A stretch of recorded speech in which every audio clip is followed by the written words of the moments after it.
Be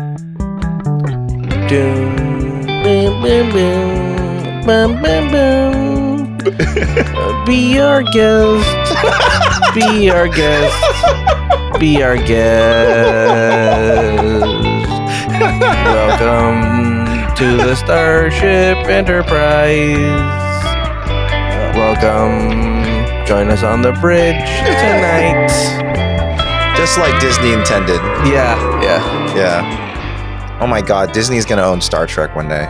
Oh yeah, for sure. It's gonna be Disney. Don't worry, they'll save Star Trek. It's gonna be Disney, Netflix, and Amazon just owning everything. Yeah, and then once they own Star Trek, they'll They just can be make the like, crossover. They'll just give it to Kevin Feige again. they'll instantly be like, oh, it turns out it's always been in the Star Wars world. Yeah, it turns out if they just turn left, the Delta Quadrant was always Star Wars world, and then they'll do that. And but if Disney this buys is a Celsius Star timeline. Trek, if Disney buys Star Trek, we could finally have a live action Star Trek versus Predator. I thought you were just going to stop at a live action Star Trek. No. Why would I do that? Finally. Well, it's funny because so Fox does own it's a Fox property, right? Predator, I think. Predator, yeah, it's a Fox property. That's hilarious that Predator could like show up, somewhere. Well, it if they already really showed up. wanted to.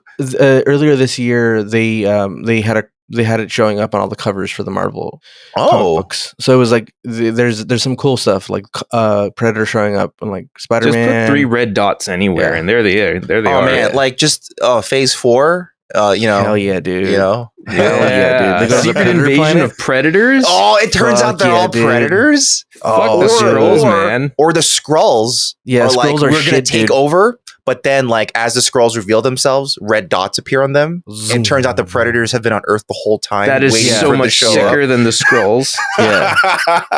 That is so much cooler than the Skrulls. Yeah, dude. And we've been watching all this time. Yeah. Because as the Predator series went on... are serious predators. They're perverts. They like to hide in the shadows. Well, also, as the Predator series has gone on, they've been, kind of less villains, right? They've kind of they like to party, dude. Yeah, they've, slowly been, anti-heroes. They like to fuck, dude. So you can totally see... I don't know, man. Yeah, they do. They have the loincloths, but they have dicks under there. Predator teaming up with Punisher. Hell yeah, that's dude. a thing. Yeah. He's like, let's go fuck shit up, dude. Yeah, but they better watch out for Chris Hansen. Yeah, dude. He knows how to catch them. That's true. He's like, if they bleed, we can catch them. Punisher. If they can bleed, they can have a seat over there. Punisher has all his gear on. He paints his face the skull, and he's going into battle. And then from behind him, a cop slaps him on the back and knocks him out. He falls to the floor. Welcome to Newbie Star Trek, where we're talking about Predator today. Today we watched The Predator. No. We watched Q Who, which is a really big episode. Oh, it is a big episode. If you're new here, Doctor Who showed up to this episode, and he fought with Q. Yeah, that's a fanfic right there. Yeah. That's totally been done. But Ricardo here. Hello, Ricardo. Hello. Hi. He has never watched Star Trek before this podcast, so no. But I've seen Predator a bunch of times though. Yeah. And I'm Marvin, and I'm here with Dan. Hi, Dan. Hey guys, it's me, Dan. Oh, you have subverted our expectations. Just like The Last Jedi. By the way, God damn it. I was reading some comments on our fucking iTunes TikToks. And somebody was mentioning thing. why I don't look. I might have been drunk when I read the comment, so I may have just gotten. Oh, I know what you're talking about. Yeah, I don't watch the episode on silent. I want to explain my method of how I watch these episodes. I usually watch the actual episode that we're going to talk about the day before because it gives me a day to digest it. Sometimes if I watch it the day of, I'll change my mind during the episode. That happened to the episode where Riker was fighting his dad. Mm-hmm. Yeah. I watched it during the day, and then we recorded, and then halfway through the episode, I literally changed my mind.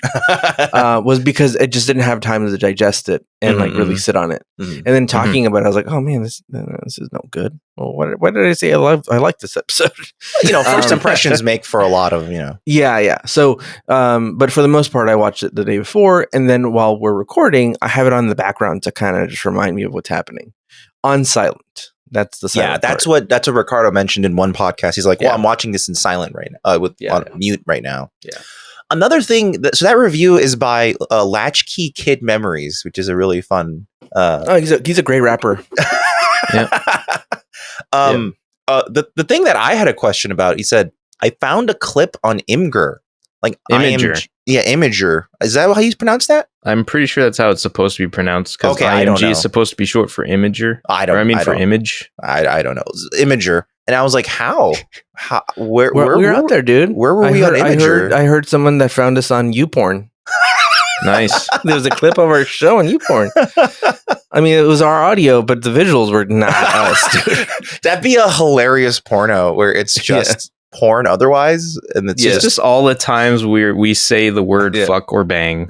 And you see people though. In one of the videos I saw on YouPorn with our audio, it was a lady listening to the radio. Like in the scene, and it was us, and then like the plumber shows up. Oh, and then she lowers it. She lowers it. Yeah, she lowers it. So this is how you manage to watch YouPorn with impunity. You just make sure to play some of our audio in the background and say, "Oh man, there we are." But you know what? You know how I got away with it? Because I was using a VPN. I was using a VPN, and no one knew what I was watching because I was using ExpressVPN. Only I wasn't using ExpressVPN because I don't own that one. Well, you know what? You've already brought it up. Might as well do the plug now. ExpressVPN is a great VPN. They we should do a short one. We go long-winded. We should just go, hey, just give them the they're the give them sponsor of our podcast. Basically, they're a very premium VPN. There are other VPNs that are cheaper. There are other VPNs that are free. And those are also viable options. And I think in general, if you get a VPN, get a VPN. It's better just to have one than not have one, right? But ExpressVPN is an excellent VPN just because it has pretty much the best vetted security I can think of for a very popular VPN. Like literally the Turkish government rated it and they couldn't find anything. So the claim of them having no activity logs, no connection logs, it's all true. Yeah. And all of their servers run on volatile memory, RAM for you computer folks. So the computer just turns off, the server turns off, it's all gone. The information of what is happening. And also they're very just accessible. like the movie Hackers. Exactly. The hackers succeeded because they used ExpressVPN. Yep. And the government had no idea. They messed with the best. And the government died like the rest because the government couldn't use ExpressVPN. Hell yeah. And they got 3,000 servers in 160 locations spanning 94 countries. It's pretty good. And they actually work on Netflix and other streaming services, which is kind of rare for some VPNs. Of note, we really like to bring up a lot. Disney Plus is actually quite different in the UK. So if you use ExpressVPN, have it pretend you're in the UK, you get to watch all these Fox movies that for free. That's just included as part of your Disney package if you are in the UK. But wait, are you telling me that ExpressVPN doesn't actually transport me to the United Kingdom when I say I'm in the United Kingdom? Well, you sign up and find out. Disclaimer, you do not transport to another country when you use ExpressVPN. Sorry. Checks will not be honored. So if you want to get ExpressVPN and support the podcast, you can go to expressvpn.com/newbie Star Trek. And if you sign up for 12 months using that link, you get an extra 3 months free. That makes the whole package only $6.67 a month, which is a really, really good deal. Also, I forgot to mention, ExpressVPN is very fast. I wouldn't be using ExpressVPN if it wasn't fast because I use it a lot, but I need to maintain internet speeds for all sorts of purposes, like uploading content, work stuff. I need ExpressVPN to be working correctly. Yeah. So you want to be able to do work stuff, but still cruise the internet for porn. Sure. Let's say that, dude. Starring but you don't want your boss to find out that you're using your work computer to download.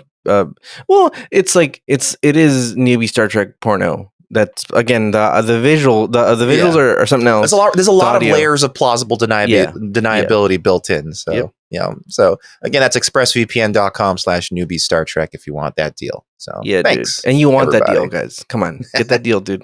Anyway, we watched Q Who, which is a very pivotal episode because we see maybe the most famous Star Trek villains of all time, the Borg. I feel like they might be the most famous at this point. I don't know for sure.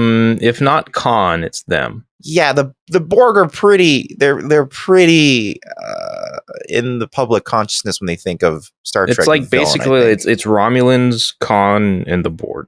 Yeah, and then Klingons. Although Klingons are kind of allies now, but like the Borg are never allies. The Borg are just villain. You know, even Romulans eventually villain or ally. You know. So the Borg sounds like a good, delicious thing that you eat, like an animal. Like I went to Russia and had Borg. It was delicious. Well, it's like, borscht. Oh, fuck, dude. Borscht is a thing. So borscht is a soup. It's delicious. Borg is a type of pig. It's very succulent when you eat it. It's like you mix a boar with a pig. What do you get? Yeah. Borg. Yeah, Borg. Yeah, it's like half pig, half Swedish beef, delicacy. half pig. Yeah, they breed a cow with a pig. Borg. Oh, that's too much. That's it could happen. It's too delicious. Yeah. That's like if you raised a turducken instead of making one. I was about to say, you can. Ever tried a Borg ducken? Ooh, it's a Borg stuffed with a duck, stuffed with a chicken. Yeah, stuffed with a Cornish game hen. stuffed with eggs. Stuffed with tacos. I'm getting so hungry now. We should get like Taco Bell sponsor us so we can give us free food or something. That would make Sarah so happy if Taco Bell sponsored the podcast. We could eat like we could be like now I'm having the chalupa. During it goes well with this episode. And during our sponsorship segments, we would just eat like ASMR a crunchy taco, like you know, man. Dibs on nacho fries. Yeah. We could curate. Oh, this would go well. This episode would go well with this is a spicy Dorito potato soft taco episode, or a Dorito shell, Taco Loco, or Mexican pizza episode. Dude. You know. Come on, Taco Bell. This could be you, but you playing. I know you're listening, Taco Bell. I know, dude. Mr. TW Taco Bell. He listens. We'll be hearing from you very soon, Mr. Bell. But anyway, Senor. This episode, Q Who, first aired on May 8th of 1989. Dan, could you take us around the sun? Whoa! I made that extra long because there isn't much history to go through. First off, just do the history really slowly. Okay. First off, we have another Mike Tyson update. Very good. Very good. It's just another speeding ticket for drag racing in the same city. Dan, stop bringing up the speeding tickets. Look, no more speeding. This was important. Mike Tyson's cultural touchstone of drag racing. Next week, Mike Tyson punched his wall. Yeah. Wait till you find out what Mike Tyson did next. You just fucking wait. I mean, eventually there's gonna be a really bad one, and then it's gonna. It's coming. The really bad one's coming. So I know. I'm buttering I'm softening you up, and then pow! Oh, right in the kisser. Anyway, the only other major update was on May 4th. NASA launched the space shuttle Atlantis on its fourth mission from Kennedy Space Center, Florida, and it was the 29th NASA space shuttle mission overall. Nice. During this mission, Atlantis deployed a probe named Magellan to orbit Venus and map its surface. Thereby illustrating just how much harder it is for us to do space shit in our era in the 80s. Yeah. When the Enterprise can just like launch a something class probe and just say it goes however far. Yeah. Mm-hmm. Launched a probe. What does it say? The planet is safe. Thank you. Yep. Now transport us down instantly. You know what they didn't get right on. You know what they didn't get right in Star Trek? The fucking dick-shaped fucking spaceships. Not one dick-shaped spaceship on the show. True. Well, I mean, I do think that in Star Trek First Contact, I might be misremembering, but I think the rocket in Star Trek First Contact is kind of phallic. Okay. I don't remember for sure. Look it up, everyone. I'm looking it up, but also another thought I kind of had is like, isn't it kind of weird you name a ship going into space the Atlantis? It's like the opposite direction almost. Yeah. Also, Atlantis is a crumbled ruin. Yeah, it's like a lost ruin, like a lost And that empire. was four shuttle missions after like the Challenger disaster. Yeah, I don't know. They were tempting fate there, but luckily nothing happened. At least they didn't call it like the 13. Actually, just to conclude, the Atlantis landed safely back home on the air date of May 8th. Oh, Took 4 days. Oh, that's a fast trip. I'm going to see something controversial, but I don't care. Okay. Go for it. I don't care how many astronauts are listening to this episode. Fuck you, astronauts. Let's go. They're the ultimate deadbeat dads. Damn. You said this before. Yeah. I remembered this. I forget the argument, but It was that one guy, like Hadfield or whatever. That guy who just spends forever and ever away from home, whether it be up in space or down below the depths of the ocean. He just doesn't want to be with his kids, and he's like, fuck it, I'll volunteer. They're like, we need somebody to go to the International Space Station for a whole year or two. Hatfield, you've already been in space like 30 times. He's like, no, I need to go. Hold on, I have to cover more. Oh, god damn it, I'm blanking out. He's like Jeremy Renner's character in The Hurt Locker. He has to go back into the shit. He has no choice. He goes. He's down. He's at the supermarket in the cereal aisle, and he's like, this is bullshit. Daddy has to go back because you're not as interesting as bomb disposal. Yeah. Cover David Bowie. That's who I was thinking of. I kept stopping myself from saying Bon Jovi first. No, Bon Jovi is way better than.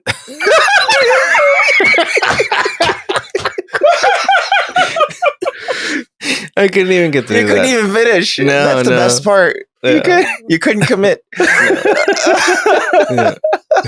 You got halfway there. Yeah. Incidentally, I've looked up the rocket in Star Trek First Contact, and it's not exceptionally penis shaped. It's just as penis shaped as most rockets are in general. But don't worry, you can still upload it to YouPorn. Yeah. It'll qualify. You know how they name battleships after like people, you know? Like the USS Ronald Reagan. Eventually, like the Enterprise, right? Like eventually we'll get, do you think we'll get the USS John Bon Jovi? Battlestar? Why not? It's almost like a Bon Voyage. Yeah. Hopefully. He deserves it. He deserves it more than anyone else. Yeah, more than David Bowie for sure. That piece of shit. You ruined Nikola Tesla's good name. I know, yeah. He played Nikola Tesla horribly. What are we talking about? Oh, hey, Star Trek. I don't know how to transition to this, so here we go. Ricardo, could you please tell us what happened in this episode? Ghost. Yeah, dude. I guess they're both dead. Dude, if there's no episode, if there's no episode like in season 5 or 6, me pity applause. If there's no episode in episode 6, like later seasons, where it's just like the movie Ghost, but with Data and Tasha. I'm gonna with the roles swapped. Yeah. It's Data with the clay. And she's got the short hair. She's got the short hair, yeah, exactly. Like already. So, I mean, Tasha already looks so much like Patrick Swayze. Yeah, for sure. Yeah, like more than you'd think, actually. I mean, Whoopi Goldberg's already in the fucking show. Oh fuck! You're right. And she would play the role of the advisor too, wouldn't she? I know. Oh god. Fuck. We did it, everyone. Fuck. Just title the episode Ghost. Yeah. Or just change it a little bit. Go The Ghost because it's Phantom. Like a remake. It's a remake. Right. Call it John Rambo. Oh boy. No, Ghost Balboa. Yeah, Ghost Balboa. Ghosty Balboa. Ghosty Balboa. Oh man, guys, we're being silly today, but we got an episode Q? today. QU, man. So the episode starts off, and so I have some interesting trivia about this opening here. Oh yeah, dude, very exciting, dude. I was watching this episode, and then I boom, He was like, it sent me down a rabbit hole, and I was like, yeah, baby. All right. So the episode opens up, and there's a new ensign in engineering. She works under Geordi. Yes, she does. And this ensign's really excited. She's what's her name? Ensign does anybody know? Gomez. Yeah. And she's really excited, dude. She's so excited. And I was like, this lady looks familiar, dude. I know exactly where you're gonna go. And then I was like, I've seen this face before. I think I've seen this face before. And so I'm like, I'm gonna look her up. And then I looked her up, and this ensign played the lady with the 3 boobies in Total Recall. Yeah. Ah, okay. Yeah, so we've seen her, all 3 of her boobies. So she could play the same character in this. She could be, like, we don't know what's going on under the suit. We don't know, yeah. Yeah, so it could be the same character. It could be in the same cinematic universe. It's very possible. Yeah. So she's very excited. She's talking a lot, and she's just happy to be there. They say she's really smart, like by all. I mean, she's in an Enterprise. Yeah, and she's got like a Starbucks like mochaccino or something, and she's walking around, and she's such an idiot. Basically they're like, hey, should you be walking around with this in engineering, like just an open?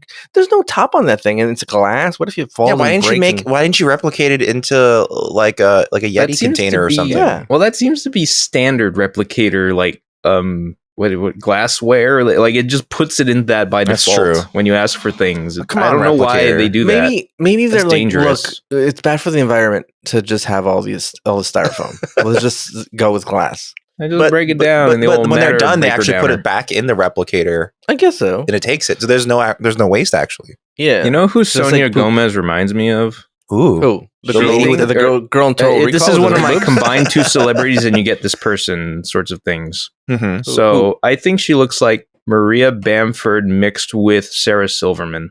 I see the Sarah Silverman. See there, Maria Bamford. I don't have a mental image of her in my mind. It's been a while. Let's see. Let's look at Maria Bamford. Yeah, unless I've misnamed the person. Maybe a little bit. I definitely see the Sarah Silverman. She reminds me of like if Sarah Silverman was Latina.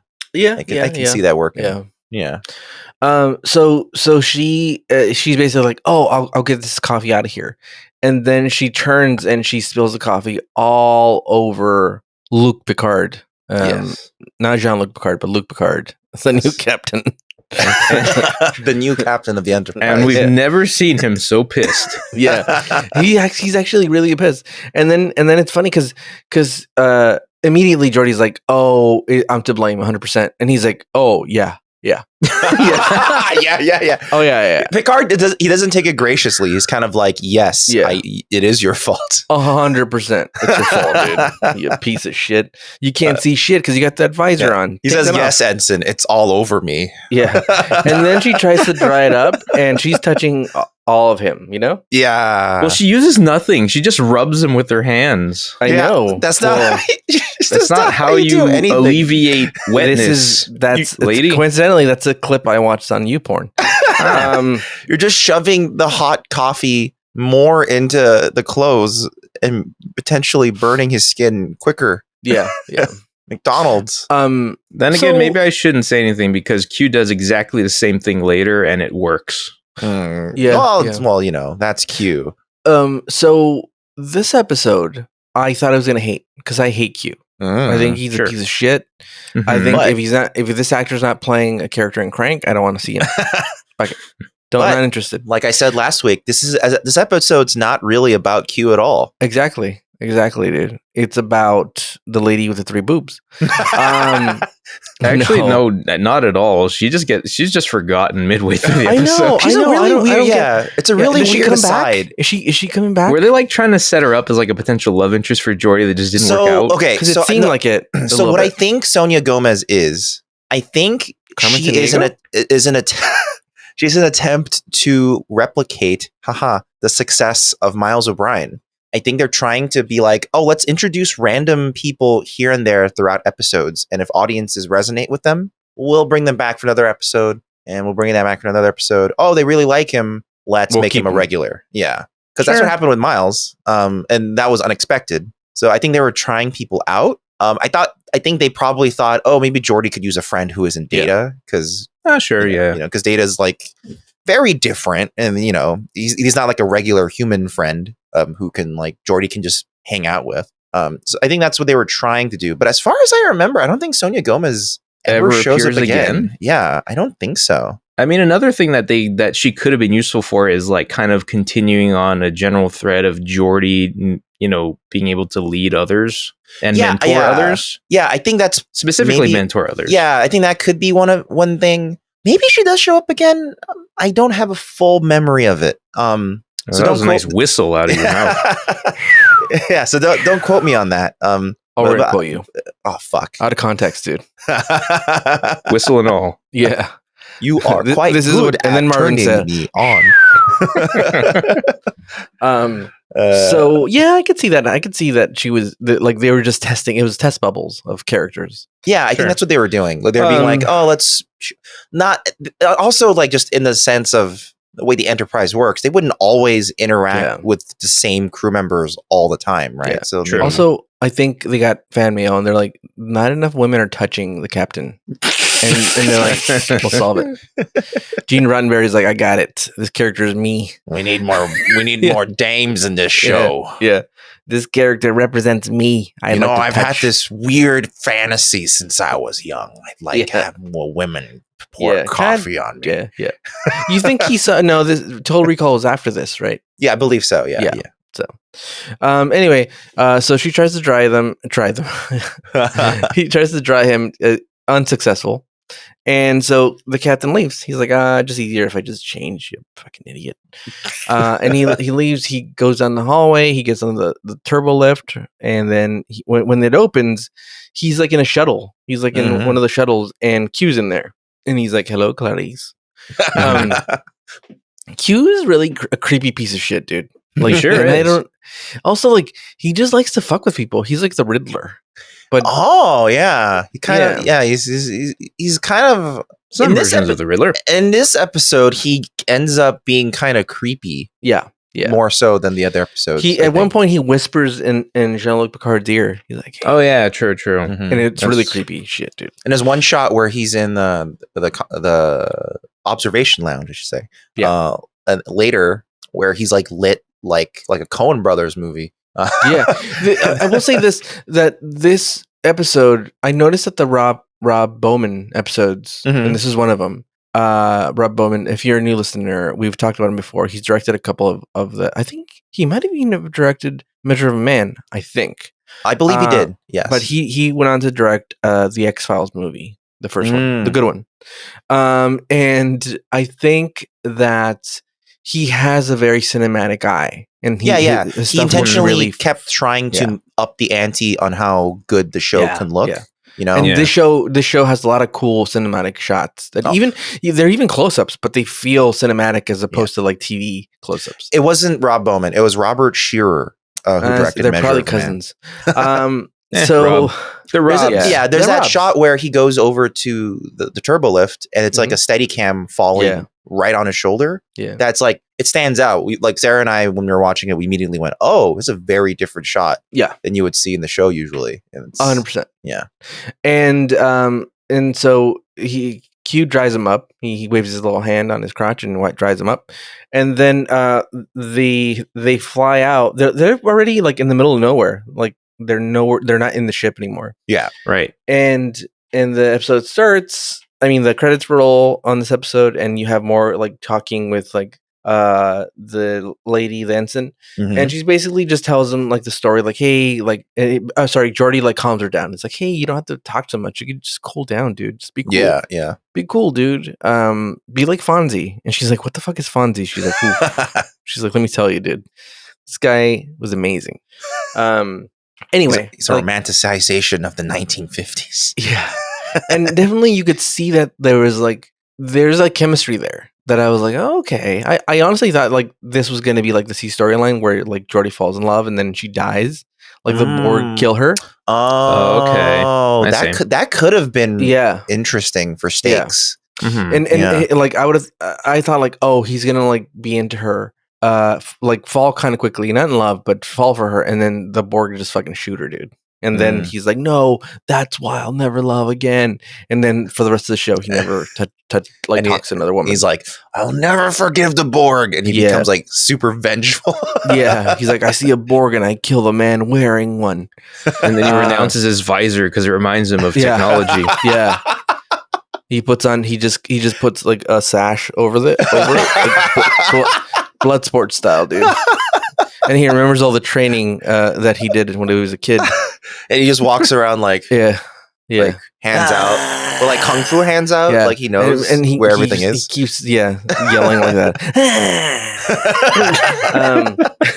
It's like he develops echolocation to travel around. So then we cut over to if you're a new listener, hey, we're being silly today, but this is what the show is, dude. Hang on, what do you mean silly dude? Today? We're silly every time. But I just wanted to say that to the listeners. If you're new, hey, welcome. We love you. Probably came because you watched some of the TikTok videos and you're like, what's this all about? That's kind of funny. And then you got here and there's a lot more jokes than you thought it was going to be. So welcome. And then we go to Whoopi Goldberg. We go to Kaylin. She's hanging out at the bar. And she feels something. She feels like a disturbance in the force, right? Yeah, like, yeah. Literally, that's what she's like, oh, fuck. Yeah, and then she goes to the window, and then we see something that we never really see is, I had never seen this little pad that's on the bar, and she calls it the bridge, which is weird that she has like direct access. You think that there would be a control center or like a dispatch, like a call center. She would call them and they would be like, well, what's your emergency? No, remember last episode of the first season, remember anyone can just call the bridge at any time. Remember? I hate that. You'd hit that idiot that constantly calling that fucking Enron guy. Yeah.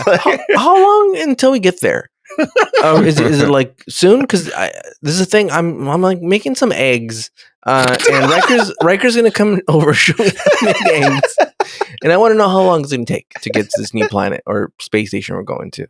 So Riker invited you to have eggs, huh? Yes. Yeah. And then you'd have somebody else calling about goddamn. He's like, I just want to call you because your insurance, your warranty on your starship's about to expire. We're calling you about the warranty in your starship. Yeah, it's about to expire, and it's very important you give us a call back. Yeah. But I don't like that just anybody could just call them. I hate that. I hate that idea. I've had a prank. The funniest robocall I've ever gotten is someone called and was like, "Hello, this is the Social Security office. We need to resolve something with your Social Security account. If you give us your Social Security number now, we can resolve this." Were you ever there Seems at work? legit. We did this one at work once. I think that time you had already moved offices, Marvin. Mm-mm. But Marcel, our coworker, would get robocalls all the time. Yeah. And I got one from it was like like the guy sounded like he had an Indian accent. Mm-hmm. And it was again like, hey, there's some like liens on your thing. You're gonna get, it's like an IRS thing. Mm-hmm. And so Marcel immediately gave me the phone, and he put it in a speakerphone. And this is how you get them, and this is how you get them to engage. Is you get upset that they're not solving your problem fast enough. So they're like, we need your Social Security, and I'm like, yes, write this down. Are you ready? Like, this is messed up because I'm going to be traveling soon, and I can't have I don't want to get arrested. You know, I go through customs. Good. Yeah, that is pretty good. I get to customs and I get arrested. Good. I can't. I'm traveling with my kids. I can't have my kids just hanging out there while I sort this out. All right, here we go. You ready? My credit card is 39005, and I just rattled off the number. Yeah. And then I'm like, please, we have to solve this today because I'm going out of state, fucking the end of the week, and I can't. I got to figure this out. And I refuse to drive that thing without the warranty. Yeah. But you get upset that they're not solving the problem fast enough, and you can keep them on the phone for a long time. Oh man. Anyway, but that's if you want to keep them. But that's how I roll. Like, I try to see how long I could string them along before they catch on, and they're like, all right. But you're also giving them garbage data, so that'll fuck them up potentially, which is good. Yeah. I usually give them old phone numbers and stuff. as well. Good. And I instantly volunteer my credit card number. Yeah. You're like, look, can you solve this if I give you my credit card over the phone? Like, can I just pay it off? I don't want to have this. Let me just pay it off today. And they're like, oh, sure. Yeah. Like, give us your credit card information. All right. So back to this thing. So she calls straight into the bridge. Doesn't give a fuck. Mm-hmm. It just patches through. Yep. And she's like, hey, is there anything going on up there? And then Riker's like, no, everything's cool. He looks at Worf and he's like, no, everything's chill, man. Everything's cool. Yeah. And Worf's like, oh.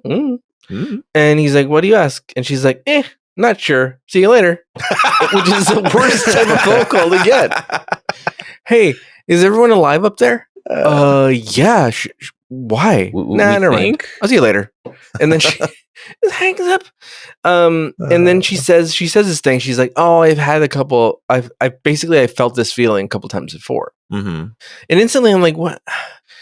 Instantly I'm thinking, God damn, we have too many storylines going on. And this episode does have too many storylines going on. Mm-hmm. We have the new ensign. Mm-hmm. We have Q. Mm-hmm. We have this weird past with Q and Kaylin. And then we have the stupid fucking the Borg, the delicious Borg. So they're just this is like Spider-Man 3. They put too many villains in this thing. Now I'm imagining Worf capturing a Borg and then brings it to Riker's room and they like, chop it up. Yeah, and he's like, I brought eggs too. Makes eggs in Borg. Start cooking the Borg. He's like, you chop it up and then you put egg in it. The finest ingredients. Yeah. And then you make yourself a tortilla and you get yourself some Borg and egg tacos for the morning. So we go back to Q and Q's being an idiot. And he's like, oh, this is something I need to talk to you. And Picard's like, dude, last time you said the first time we solved your stupid riddle, dude. And then you said you'd leave us alone. Fucking riddler. Yeah. And then you came back again and we fucking settled it. Like, we're tired of your shit, dude. You're a piece of shit. You're always causing havoc. And we don't have time for you, dude. We're busy today. And so basically he's like, oh, and he's like, this is like a good place to talk. You took us to the middle of nowhere and it's not a good place to talk. And then on the ship, Riker does a scan and they realize that the captain is not on the fucking ship, dude. He's left. What's up, Marvin? No, I'm like, you're too excited about this. Why is Marvin so excited about this? You're so excited about this, dude. I'm excited that you're excited. and then some weird shit starts happening. Like Deanna Troy's like, oh, there's something weird going on. I got the tingles, the spider tingles. Mm-hmm. Mm-hmm. And so immediately they're like, there's something sketchy going on. And then Geordi and that lady are at the bar with Kaylin, and then Kaylin feels something again. Like she's like, and Geordi notices it. Like, what's up, dude? She's like, well, what's going on? And he's like, I don't know. I got the spider tingles again. And they realize that the captain isn't on board, and they're freaking out. They're like, what do you mean he's not on board? And they figure out that there's a shuttle missing. Is that what it's called? Shuttlecraft. Yeah. Shuttlecraft missing. Yeah. And they're like, what the hell's going on? And then all of a sudden they check again and he's back. The captain's back because Q's like, all right, I'll take you back to your ship and talk. Well, first they pull the emergency stop cord. Yeah. They pull a handbrake. Yeah, and then I kind of really like the shot of seeing the Enterprise just slow to a halt in the middle of space. It just looks funny to me, even though that's pretty much how it should look. But don't you think everybody would just, like, the force of it going forward would just have everybody falling down? So that's the thing that's always been inconsistent about momentum and gravity in all Star Trek shows. Yeah. Which is like, okay, everything is created using artificial gravity. And that affects momentum, which means that you being accelerated forward or backward also isn't felt. Otherwise, they would be smeared to a cream puff if they went warp 9, right? They would be creamed. Like, they would be destroyed. But surprisingly puffy. But when they're attacked, they're hit by a laser or whatever, a phaser, whatever. Yeah, and they always go like, oh, they always go, and they always grab onto their armrests and sway left and right. Which is probably one of the funner things to do during shoot day. They're like, okay, we're gonna do all of the exploding pickups now. There's so many great like stabilized GIFs out there, or GIFs. I've whatever. I don't care. Of the crew like just acting like they're hit. Yeah. The best part is when you realize because they're doing that they're not in sync at all. Like some people are. It's okay. Enough camera shake and no one will know. Yeah, exactly. It's wonderful. But yeah, like it's just not consistent. They just do kind of whatever they think. Because like if they did get shot by a laser and they didn't respond physically, that would be weird. So you kind of have to for dramatic purposes. Yeah, but that'd be more realistic though. Or real or consistent with the logic of their world. But I don't know. You know. But this show is very logical. So anyway, like a Vulcan. So they go back and Q makes them like teleport into. Is it teleporting? What does he do? He's doing magic? I think he's basically a wizard. You know, he can basically do anything. He's like Doctor Strange. He's a fifth dimensional imp. He's your Batmite. He's your Mr. Mixus-Spitlick. Right. Yeah. And so they appear in 10 Forward. Mm-hmm. And Caitlin comes out of nowhere. I don't know where she was, but no one's there. She was like hiding behind the bar. She was waiting for him. It was almost like she felt like they were going to... Like, first of all, what happened to the people that were there? They probably got zapped away. And then, but she's immune, so she wasn't zapped away. I think that's the implication. Maybe. So, is she a wizard or what? Well, you don't quite know yet what's going on with her. This episode, alludes a bit more. They say very directly in this episode, she's not a human. Yeah, because she's been around for centuries. Yeah, and Picard actually, they all know that now, or have known that. Like they acknowledge it. I mean, she's clearly part cat lady. Look at the fighting stance she employs. Yeah, the fact that both Q puts like a Doctor Strange wizard hand stance, and she does like a kung fu claw stance. Yeah, it's pretty hilarious. It's so she appears out of nowhere, and the shot is very much like a kung fu movie, dude. Yeah. It's like whips in there, and she comes out and is like, you again. And then her lips keep moving. And then so Worf is like, hey, the shuttle is back in Bay 2 and the captain's back. He's hanging out with Kaylin at the bar. So and then Riker gets like a weird smile, and then I don't get. Yeah, that's really weird. Yeah, why does he? There's a lot of weird smiles as reactions in this series. Like, hell yeah, dog. That I don't understand. I think it might be literally every time it's the actor didn't read ahead. And he's like should I smile here? He didn't read past his sides or their sides, and they're just like I'll wing it. Yeah, he's like, I don't quite know why that's good news, but that's good news. I think he's just happy to have Picard back. Yeah, but wouldn't you be like see relief? You'd be like, oh, yeah, and like confusion too, or concern. Like, where was he? How is he back? Yeah, or confused. Just be like, what? He's back. He's like, that goofy Picard. I was hoping he was gonna smile and then goes, must be Q. Like he knows. Yeah, that'd be interesting, but that's not what he does. That would be a little too perceptive for Riker, I think. I mean, Q did try to turn him into a Q. So yeah, he has maybe he's got some residual Qs in him. That might be a cool ongoing thing, right? If like because he was giving Q powers like throughout the series, maybe he is a bit more. Maybe like also because of his connection with Deanna Troi, and you got the Q powers. Maybe he gets like a slight extrasensory sense or something that only shows up every once in a while. He's like, oh, Q's nearby. I don't know. Not without my Q, maybe. So anyway. They have like a standoff at the bar, basically, the kung fu standoff. And basically Q's like, hey, you don't know who you have here. She's a bitch. And you should watch out, dude. Basically. Yeah. That's pretty much it. Yeah. Yeah. And he's like, no, you're the bitch. Yeah. And then that's what she says. She's like, no, you're the bitch, you bitch ass fool. And then Q's like, I'll get rid of her if you want. And she does like a kung fu grip. I'm so tempted. Okay. This is weird, like behind the scenes thing. I'm very tempted to make that kung fu stance of Guinan the thumbnail for the episode, even though it doesn't really represent the episode at all. It's a striking image. But I may end up doing that anyway. Why not? Just because it looks great. No, do it.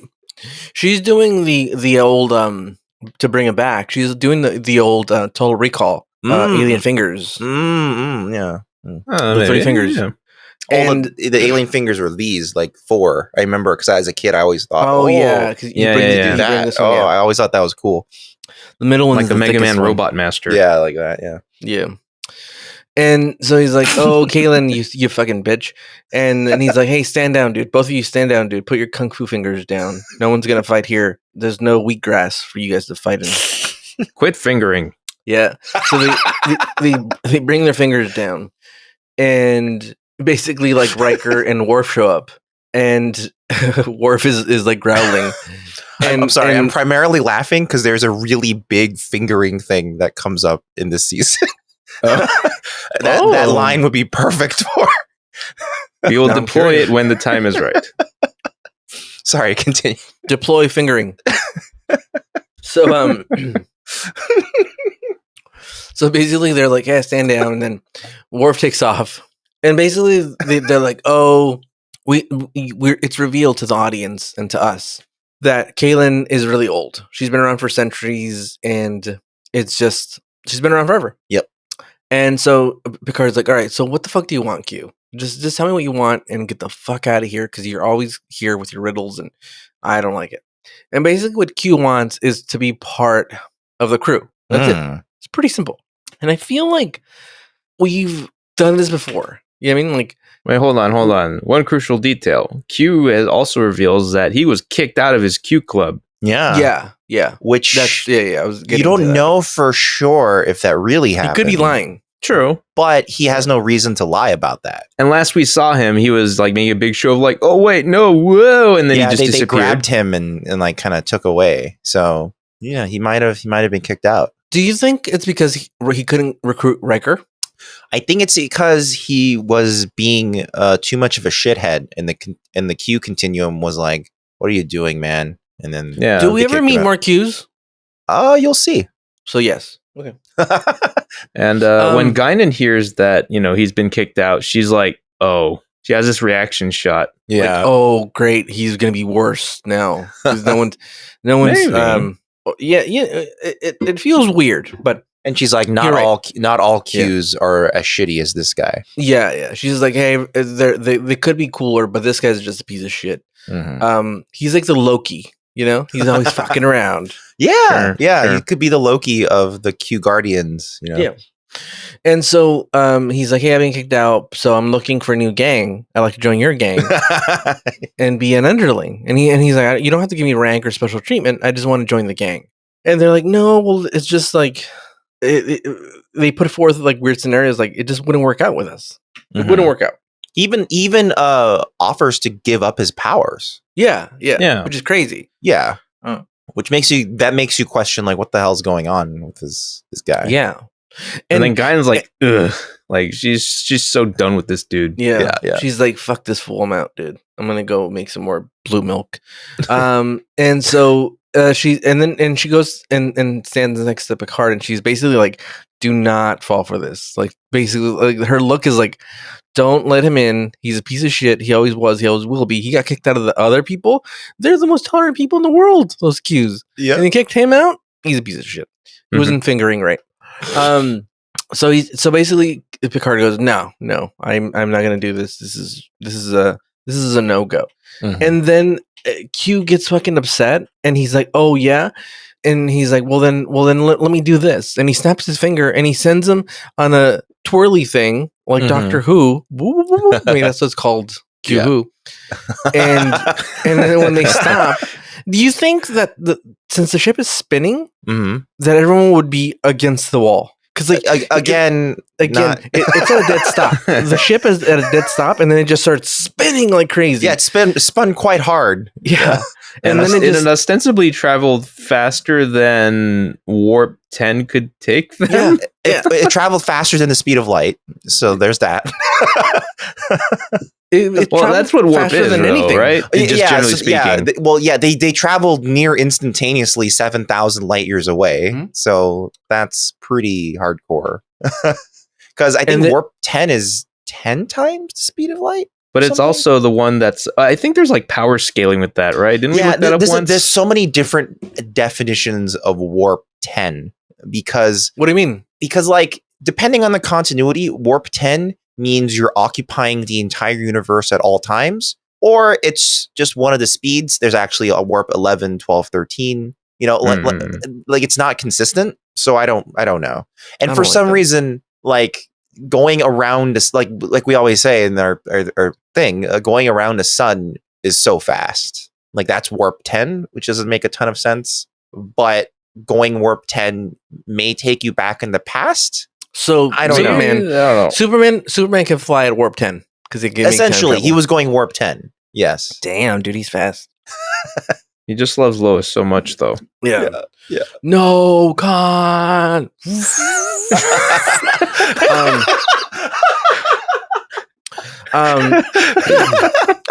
So it's what they do at the end of Wrath of Khan.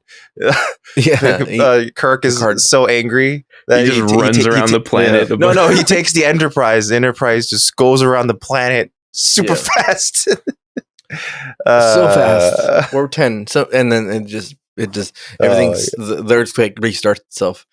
So anyway, he basically shoots them far off into space. It's so far off that it would take them 2 years, 7 months, 3 days, and 18 hours to get back to where they were, or to the nearest outpost. Really, sorry. Right. Which is a long time. That's a long fucking time. Heck yeah. So I have a question. I have a lot of questions. I'm gonna forget, so I'm gonna ask it now. At one point, they say, "Oh, you'll run out of fuel, and they'll catch up to you." The Borg, right? Right. But I thought this had like some sort of like unlimited power. This thing. I don't think it's unlimited power. It's a matter-antimatter reaction. So they probably, and it uses dilithium. So dilithium is a finite resource they need for warp speed. Yeah. The dilithium causes the matter-antimatter reaction in the warp core. Now, question. Why can't they just make the dilithium? Oh, apparently it's really difficult to make dilithium, and it only occurs naturally. They can't replicate it. What about the holodeck? Oh, no, the holodeck is essentially a replicator, so they can't replicate it. But what if you tell it to speculate? Then it could, yeah, but no one's thought of that yet. Damn. This is they need me in the 21st century. Yeah. The genius will be the one who says, wait a minute, speculate on dilithium. Yep. No, but try really hard, though. So he sends them off so far away, and basically they're so far away, and it's like, okay, well, I'll show you a preview of things to come. So basically, he's showing them.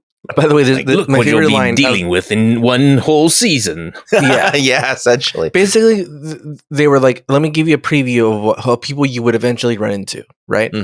Of a race of things. There's something. You know what this could have been?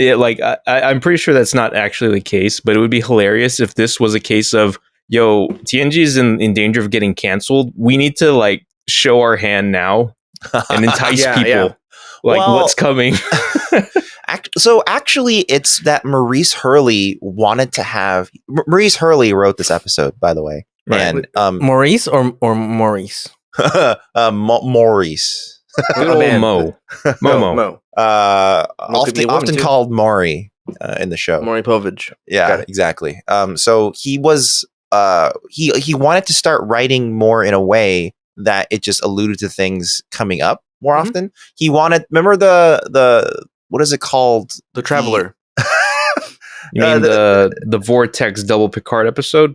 Well, that episode, and also at the end of, towards the end of, remember the one where the guy's head got blown off? Yeah. Yeah, so that episode, they were like, oh, they might be coming back, you know, they were going to do that. And then also in the finale, they were like, hey, a lot of these outposts look like they've been ripped out of the ground, and we think it might be the Romulans. And then it turns out it wasn't. And in this episode, they actually allude to it. Data goes, it's just like the time when we found those outposts ripped out of the ground. Yes, and that is much appreciated continuity. Yeah, so he's trying to do that. He's trying to like have them alluded to and then show up every once in a while. So this is like, this is less like worry, because I think at this point they were okay. I don't think they were super worried about being canceled or anything. It was more about him being like, I want to start telling more serialized storytelling instead of episodic. Not fully, obviously it's not fully serialized at all, but at least have more connecting tissue between the episodes, which is something Gene Roddenberry really hated. Like he didn't like that. He wanted every episode to be self-contained and not allude to other things. Why? Why though? Because he's stubborn, and I don't know. It's maybe he was very, very into the idea of like, oh, these episodes air randomly, afterward. You never know. Yeah, he might have been thinking solely about like the syndicated future of which, to be fair, is what saved the original Star Trek. So maybe he's like trying to preserve that to some extent for TNG. But by this time in the second season, Gene Roddenberry is mostly not in charge. It's mostly Maurice Hurley. So, I have a thought. Both this and Star Wars are best when the creators beat it. I think a lot of things are. You know what I mean? A lot of old properties are. I think like a lot Bible? I do think a lot of properties end up starting to become better once the original creators take a step back and allow other creatives to start taking charge. Like Batman Forever. Or even for example, Harry Potter could probably use that right now. Sure. For sure.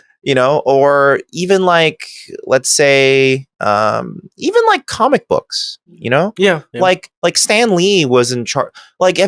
Dan and I joke about this all the time. Have you ever heard the original reason for why the Hulk is green? He ran out of color, ink. It was literally we wanted the Hulk to be gray, but we couldn't get the gray consistent where we were printing it. So we decided to make him green. And that's the type of stuff that motivates most of his decisions back in the day. And it's okay, it makes, let's have other people come in and start doing stuff. And some of the best runs in both Marvel and DC are by people who came in, did something, then left, right? Yeah. The Garth Ennis run of Punisher is considered the best run of Punisher. And it's by Garth Ennis, who hates comic books, Yeah. Or superheroes specifically, stuff like that. I think once a property is mature enough, like John Bon Jovi. To make a comment. No, it makes sense. It makes a lot of sense. I mean, it they're too close to it. It's too close. It's like their baby, and they leave, and then things get better. Yeah, and I think a lot of these properties, a lot of them were a success of adversity.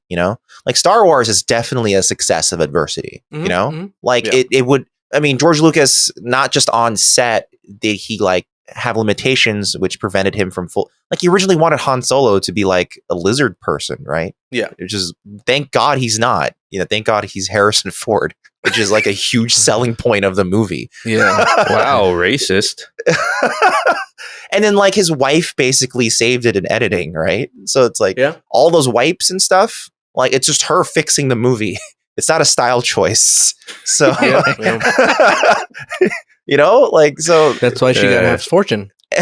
But it became style because it saved the movie. So but then once people who created good art out of adversity suddenly no longer have the adversity. It takes a lot of skill to continue being good without it. Like a director who I think has in modern times done that really well is a James Gunn.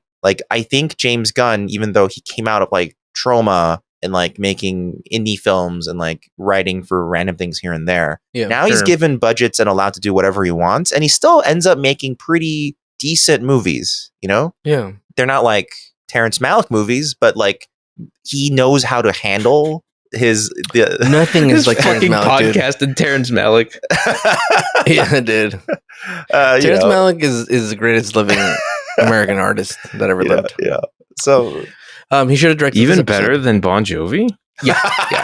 The only person that's better than Bon Jovi. But this scene that we're still on, it has the best line in the whole series so far. The Borg they're about to meet, or anybody, and no one is fucking Mexican in this goddamn episode. But he says, "Con permiso, Capitan." He wins. Like, it's not like a prelude to like, oh, you're gonna meet the Borg and they're fucking Mexican, dude. And now they're speaking Spanish, dude. They all teleport in with like sombreros on, and they're like, "That's why you said con permiso." Yeah. He for no That's reason good at all. Yeah, he was like. he was alluding to the fact that they were gonna all have to speak Why? Spanish Why did he say con permiso? Why wouldn't he say French? Like a I French don't know, version dude, of that? because I don't know, but he has called Picard Capitan on multiple occasions now. yeah, But I think Capitan is captain in French, right? At I least. believe so. Yeah, Yes, But I don't think yes. con permiso is. mm-mm. It's Spanish. Yeah, Q's just dumb. I don't know. I think Maybe- he doesn't really let difference. me look it up really quick. If you look up con permiso in French, it just means con permit. Yeah. So that's not what It's he's Spanish. saying. It's definitely 100% Spanish. Yeah, which is so. Is that like an ad lib he did on set that day? I don't know, and they had to keep it because they were like, oh. He's like, I can't remember my line, so I'm just gonna say, I can't remember how to say farewell, so I'm just gonna say "Con permiso, Capitan."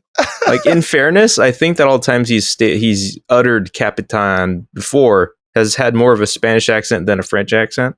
I guess that's true. Yeah. Yeah, I've said Yeah. Capitan more than like it isn't like Capitan or whatever. It's slightly different. Yeah, it's just he's doing whatever he wants. He's saying like a jerk. Yeah. That's what it is. But Like, sure, wait, have Captain. we already seen him in a mariachi outfit? Is he gonna show up in mariachi outfit? I feel that sounds really familiar. Like I feel like he already did, right? Yeah. I don't know. Maybe but he showed up in like a bunch of like military outfits. That Yeah, that's true. yeah. Well, let's get to it, dude, because this episode is the best of the Q episodes to me, Mhm. but still only slightly fun. I'll say. I think I get what you mean. Mhm. Right. So anyway, Kaylin goes, "Hey, how are you? Turn back around and let's get the fuck out of here, dude." Yeah. Finally, someone is saying, "Let's just get the fuck out of here." Yeah. Not like, "Hey, let's go poking around." Nothing. Let's just get out of here, dude. Yeah. But the shitty part is, as soon as they come back from commercial break, Picard is like, "Well, I couldn't help myself. I had to Yeah. look around." She's like, "We've never been this far, so let's go check it out." God damn it, out. Picard. So I don't know where at this moment, and then we come back from commercial, and I don't know where Wesley is. There's some older dude on the console. That And is then, strange. Yeah, and then this cube shows up, and we find out it's the Borg cube. And my thought was like, this thing is not aerodynamic at all, right? It was built in space where there's Well, in no air space, you don't need resistance. aerodynamics. I guess so, but aren't they still traveling really fast at the speed of light? I guess they don't need it, right? But the aerodynamics only make sense if there is an atmosphere to fly through. Once you are just in space with no There's no wind resistance. I there's guess, no right? fluid dynamics. There's no wind resistance. You just Okay. go. Yeah. It's always been funny to me that it's like a cube. Yeah. It just seems a weird shape. Yeah, it's like very. I mean, they're trying to get across that it's very machine-like, but Yes. it's actually quite difficult to build something as a cube. So it's kind of funny to me.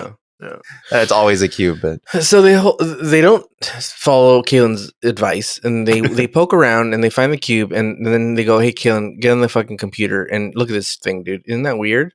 And then basically she's like, "Oh yeah, my people encountered them centuries ago, and they destroyed our cities." So, and then instead of the captain going, "Holy shit, Wesley or whoever the fuck is here, let's get the fuck out, dude. Pull this shit around, warp 30, let's max out this baby and get the fuck out of here, dude. We don't want to deal Warp with 69. 69. Yeah, warp 69, which is the fastest warp you can get to, and the sexiest." And then Jordy's like tinkering and shit, and trying to get all the coffee from the fucking floor that this fucking girl spilled all over the place. And he's not really doing anything. He's just tinkering. Yeah. And all of a sudden, one of them Borgs appear, and they are like just kind of like scanning things. And so he calls security, and they're going to send people up. And it's a weird like half machine, half humanoid type robot. Mhm. Do they all look like this? Yes. Pretty They much. all look like this. Okay. Yeah. The Borg is supposed to be kind of like any life form they find, they'll assimilate it. Right. But are there like Romulan Borgs? Yes, but the downside to the Borg is that just because of limitations of Star Trek, they're always like humanoid. You know what I mean? Like it's never like, oh, they went to like the dinosaur planet. Yeah, it's not like do one they of those show like Borg animals. Yeah, no, they only assimilate like intelligent beings. Borg beings. Pigs that have, are smart. Pig Borg. Well, I mean, like more like they have like the Smart shit, capacity dude. for intelligence and whatnot. It's our language, I should say. Pigs can smell truffles, bro. Yeah. Did you recently watch Pig? I just want my Borg dog. That's all. Yeah. I just want a German Shepherd with Borg parts on him. Yeah. He's like, I am a pork Borg. So they look like rudimentary Borg. They look like rudimentary like Terminators. They're like half robot, half humanoids, but like it looks like they're wearing costumes. It doesn't look natural. It doesn't look like it doesn't look like natural Terminator, which would have been cool. They're essentially space zombies. Yeah. Okay. So, and then from this point on, there's an annoying thing that happens, which is that Q shows up like Tyler Durden in Fight Club and advises him, and then he'll like fuck with him, and then he'll leave. Yeah. And then you'll hear boop, and then he's gone. Tyler Durden's gone. Yeah. But basically, like the captain's like, "Hey, we mean you no harm. We're cool here, man." And then the Borg are like scanning computers and shit. And then they send the underling to go stop him. Yeah, it's funny because like Picard goes, "Mr. Worf, take care of this," and Worf turns to the other guy, goes, "Yeah, Ensign, you take care of this." The ensign's like, oh, "Okay." He's like, "I'm gonna die, aren't I?" And he literally pushes him and just like knocks him out, which is weird. Like he just gave him a little shove and he went like across the room. And then Worf shoots the lasers at him, and he kind of does a little damage, but he keeps going. The robot keeps going, and he seems to be like scanning the ship or getting information and stuff. And again, they should be like, "Hey, while we figure this out and we get this guy out of here, let's just get out of here, dude. Let's get out of here, dude. Let's get the fuck out of here." But no, they're still just sitting there with the fucking emergency brake on, like idiots. And so finally Worf like shoots the shit out of him, and he falls. And then the guy falls, and they send another one, and this one learns and has a little shield basically that prevents the laser from hitting him. And then he grabs his little partner, and he grabs a little partner, and he grabs like his like I assume the memory is like in the eye or something, right? Yeah, they're just grabbing parts and like and they're putting it in. He puts them on him and then takes off. And so they're like, "What the fuck is this? We don't understand." But by the way, the effect of the Borg ship is pretty interesting and complicated, and like the model effects, itself. The effects in this episode are pretty good, I think. Yeah. Real quick, I wanted to mention something about that Borg cube, or rather something like a term that one can use when talking about this Borg cube. All like the little complicated detailing on the surface. There's a word that I've learned from Adam Savage, and many people have learned from him as well. It's called greeble. All the meticulous little like random visual details on like a model ship, like model spaceship, things like that. Stuff that's intended to make it look like real and big and scaled. That's greeble. Oh, how do you spell that? Greeble. Is that like a term that just came out probably of just talking about this type of stuff? Let's put some greeble on there. So. Oh, wait, etymology. It was coined by ILM, Industrial Light and Magic, during Star Wars, pretty much. They described the design method as guts on the outside, basically. And there is also, sometimes it's also referred to as nurnies. And apparently that goes credited to Ron Thornton, who did stuff for Babylon 5. Okay, cool. So there you go. Greeble. It actually looks like a bunch of like plastic Gundam model kit like part holders, like the kind you have to snap it out of. It might be. I do think actually you're not even far off with how they designed some of it. I have a memory of them saying that's what they did for a lot of it looks stuff. like a bunch of plastic like model like modeling frames. The kind that where you have to snap all the pieces I think out. they actually did that for some of the Borg things, at least. I believe it. So you have them. The Borg thing takes back the information back to the ship, right? Mm-hmm. And then they all have a meeting in the observation room. Is that what it's called? And basically, Caitlin's like, "We gotta get out of here, guys. This is bad." And we learn that they have a hive mind, so collectively they make one mind together, as opposed to one person ruling over all of them. Now, we don't learn much more about the Borg, but do we eventually? You said we have a whole season for them, right? Eventually? Well, Borg, I'll just say this. There's a reason Borgs are like maybe the most famous Star Trek villains, you know? Like, are they? Maybe that's just my perception of it. I always felt like Borgs were like the biggest Star Trek villain. Who would be second? Probably Romulans. Who tended to be like the villains in, like, say, DS9 or Voyager? I don't want to say. I don't want to say because that'll give that away. Damon Bach. Oh, okay. All the Wayne's brothers. So Fucking Marlon Wayans is like captain of a ship, and he goes, hailing Captain Picard. He's like, you fuck with the wrong Waynes, bitches. My whole family is here. Yeah. So they're like, basically they have a hive mind, blah blah, and then Q keeps showing up, and he's like, "Are you sure you don't need my help, buddy?" And I don't understand why we're fucking around, dude. Why are we fucking around in this episode, dude? Like, why doesn't Picard say, "Yes, get us out of here, dude"? Yeah, the only, like, in world, it's just because everyone's really curious about what's going on. Yeah. But in the actual non-diegesis of the storytelling, it's because they want to show off the Borg more, and this is like, this is a surprisingly, like, extensive look. They're extensive for a first look at the Borg. Yeah, they explain, like, oh, like they transport. Like, in your first encounter with them, you enter their cube and see them in their you know what they do. You see their nursery. Yeah. There's so much lore of the Borg that they just dump on you. And then Guinan is like, "What the fuck? Why would you guys transport over? That's crazy." Yeah. Well, let's get through this, and then we'll talk about it. So, because it there's only a few events that really happen, and then it ends, and then it's over. So let's just get through it, and then we'll discuss. Well, first of all, the Borg transport out of there with the information they scanned, and then the Borg cut a little, like, pizza size hole on the saucer part, pepperoni size hole. Yeah, and then they do that cheese thing where you, like, you know, like in the Parmesan cheese, like check how good the good. Yeah, that's what the Borg are doing. They're actually, like, checking the Enterprise, like, is this ship good? Yeah, is this cheese good? Oh, geez, there's 18 humans in it. Ew. Yeah, so that's crazy because I forgot how big the ship is.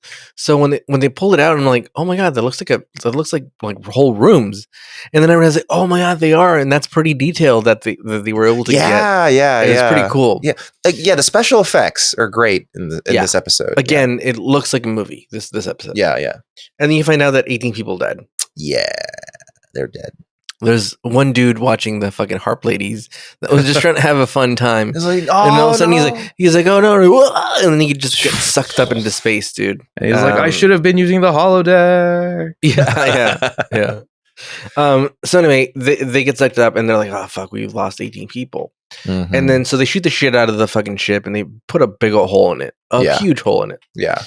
And then Geordi's fucking arguing with the 3-titted lady, and and like he's like, just fucking shut up and do what I tell you, dude, you idiot. And I want Geordi just to yell at her. Yeah. Just fucking shut up and do what I tell you, big idiot.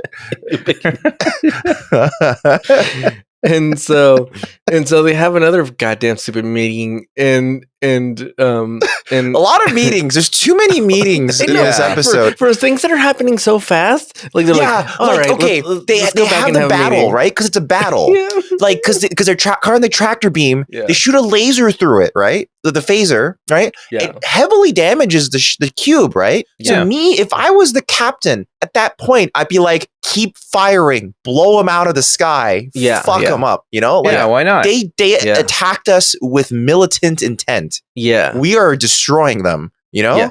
They literally killed 18 of our people. Yeah. Literally. Yeah. Fuck that. I don't hear it. I don't see any life signs in there. We're blowing that shit up, you know? Yeah. And it's just like Picard then goes, conference. And it's like, what the keep firing. Also, it takes you think it probably takes like 10 minutes to get over to the conference room, dude. Yeah, because they all have to shuffle over in the room, and what if like shit goes down and they're in this fucking conference room? Yeah. So I'm really upset at this part. Like, it's just if they're gonna have a meeting, just go to his ready room or whatever. To be fair, the conference room is the same distance. It's so if you're looking straight on at the bridge, you have your turbo lift on the right, and the conference room is actually the left door. So it is right there.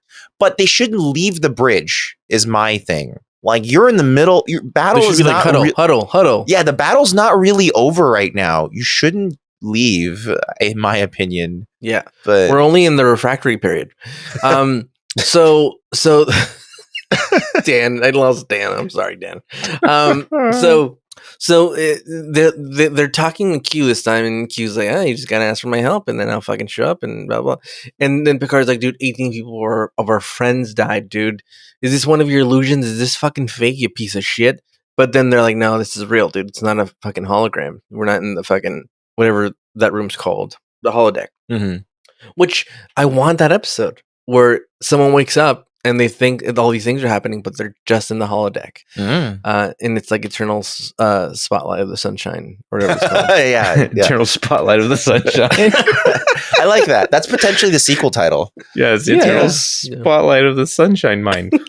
I like that. That's let's do that. Let's do that for the sequel. You know, get Gondry on the phone right now. Yeah, and so another thing happens that they put fucking Wesley like on back in the console. Yeah, and it's like, we're not fucking around now, dude. At a time like this, 18 people. We lost 18 people, and we're like gonna let a fucking child. We need the fucking best ship of the best right now. Yeah. We need Kurt fucking Rambis on the court. Yeah, we need Eric Roberts, the best of the best. Put out fucking Kurt Rambis. Why would you take out fucking Derek Fisher right now when we need? And so they're like, you know what's a good idea?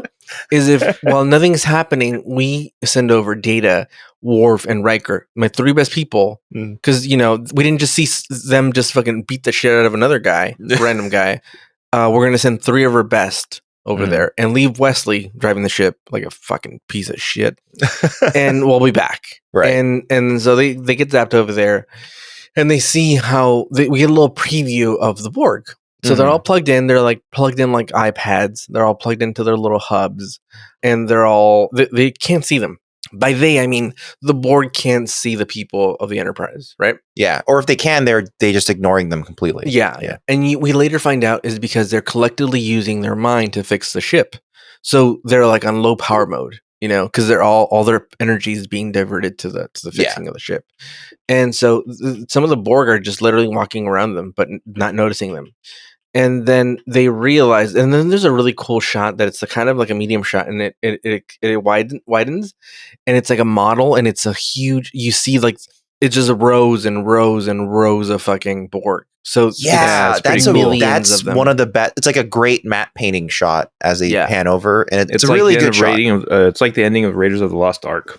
But it's integrated really well. It reminded me actually of the shot from The Matrix when Neo wakes up. Oh yeah, I'm thinking of The Matrix a lot too, because everything's green. Yeah, and they're all in their pods. They're on like their charging stations. Wachowski's copy this, dude, and they seem to be like doing a lot of H.R. Geiger inspired designs. I legitimately think Matrix is partially Borg inspired. Yes, yeah, easily, for sure. Easily. Like the Sentinels, and like how like they have all the shit on them with red eyes and like absolutely Sentinels. Yeah, it's all very actually Borg inspired to some extent. For sure. No, without my Borg.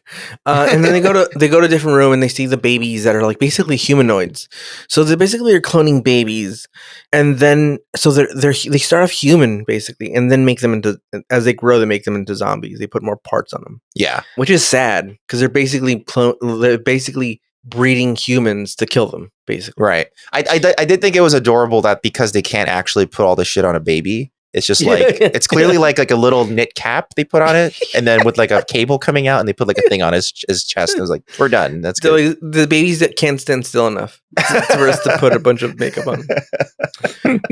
So anyway, they beam back. They're like, "Hey, fuckers, get back over here, dude."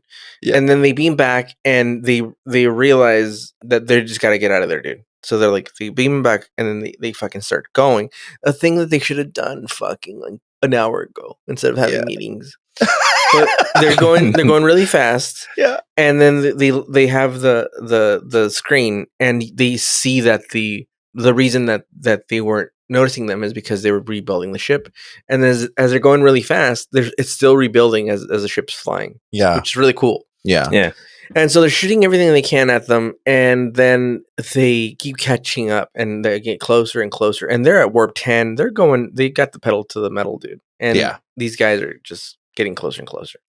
And basically what happens is that finally Luke Picard's like defeated, and he tells Q like, help us. And basically Q wants to hear, I need your help. So I pulled that line because the way he says it made me laugh out loud. So I'm gonna play it. Q. End this. Moi?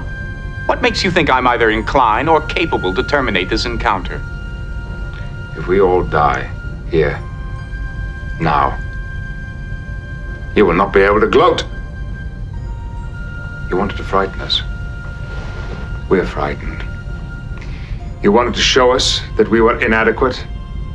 For the moment, I grant that. You wanted me to say, I need you. I need you! I need It's like Tim Curry in Home Alone 2. Yeah. I love you. Yeah, it's great. Yeah. And so he basically asks for help, and all of a sudden he snaps his fingers, boom, and they spin out of control again, dude, and no one gets harmed. And Except those 18 people. Except those 18 people, and then they end up back where they started. Yeah, and Wesley's like, "Oh, we're back at where we were, Captain." He's still fucking flying the ship, like we're back. He has repeatedly. They give Wesley. They put all these lives, all these souls on his hands. And they're like, we dare you to kill these people, dude. Maybe it's the equivalent. Maybe it's the equivalent of giving your little brother the game controller that's not plugged in. No, maybe it's actually the guy next to him who's really driving. In a fucking emergency situation, we would stop that game immediately. He'd be like, "Oh, warp 10," and they're like, "Wesley, shut the fuck up! You're not even driving, dude. It's connected to nothing, dude. Look at the cable. We're connected to nothing. And get the fuck out, dude." But no, he's pushing buttons, fucking button pusher, and they realize like, "Oh, we're back now, and all right, we'll fight him eventually, I guess, and we'll figure it out." And then it's weird. I don't know for what reason Q switches seats with Riker. Yeah, he keeps switching around, like swapping between people. Yeah, it's so weird with Data and with But basically, what it comes down to is that like, eventually we're gonna fucking fight these people. Yeah, but in the meantime, we only lost 18 people. Well, who cares? And it's also fine. Like they're like, how did the hole get plugged? I have so many questions. Like, how did more people not die when the air got sucked out? I think they briefly they say one line about how the force field is holding. Yeah, the force field is maintaining hull integrity. Yeah, chlorines are helping them. But when the Borg starts shooting them, Worf eventually says shields are down. Yep. So people should be streaming out of that hole. Yeah. Maybe they evacuated. I don't know. Yeah. I mean, they could be doing that selective airlock stuff that happens in some ships, in sci-fi. They actually very easily could. Yeah, they probably have super shutters that kind of isolate the affected airlocked areas or whatever. Whatever. You could dream up some bullshit. They sprayed some like just to foam, speculate. Be a computer. Yeah. So basically, there's a scene with Kaelin and the captain at the end. They're playing fucking 3-layered chess or whatever it's called. Yeah. And they're like, oh, well, this encounter with Q has basically introduced you to these people that you would have met later a lot sooner.